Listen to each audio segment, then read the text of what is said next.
ఉప్పు ఎక్కువగా తింటే కిడ్నీల మీద ఎలాంటి ప్రభావం ఉంటుంది? ప్రతిరోజు ఉప్పు ఎక్కువగా తినడం ఎలాంటిదంటే నెమ్మదిగా మన కిడ్నీల మీద ఎఫెక్ట్ చూపిస్తూ ఉంటుంది. కొంతమంది ఉప్పు ఎక్కువగా తింటూ ఉంటారు, ఎక్స్ట్రా సాల్ట్ వేసుకుని మరీ తింటూ ఉంటారు. కానీ ఉప్పు ఎక్కువగా తినడం ఎంత డేంజరో ఇప్పుడు చూద్దాం రండి. మొదటిది, ఉప్పులో ఉన్న సోడియం.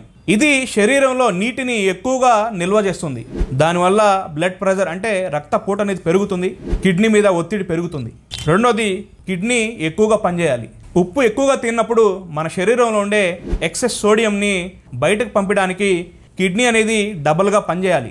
ఇలాగే ఉంటే దీర్ఘకాలంలో కిడ్నీ దెబ్బతినే అవకాశం ఉంది. మనం ఉప్పు ఎక్కువగా తిన్నప్పుడు మన శరీరంలో ఉండే సోడియంని బయటికి పంపడానికి కిడ్నీ అనేది డబల్గా పనిచేయాల్సి వస్తుంది. మూడోది, స్టోన్స్ మరియు కిడ్నీ డ్యామేజ్. సోడియం అధికంగా ఉన్నప్పుడు కాల్షియం కూడా బయటకు పోతుంది. దానివల్ల కిడ్నీలో స్టోన్స్ ఏర్పడే అవకాశం ఉంది. నాలుగోది, హార్ట్ మీద ప్రభావం. కిడ్నీ బలహీనం అయితే హార్ట్ మీద ఒత్తిడి అనేది పెరుగుతుంది. ఒక రోజులో చాలా తక్కువగా ఉప్పు తినాలి.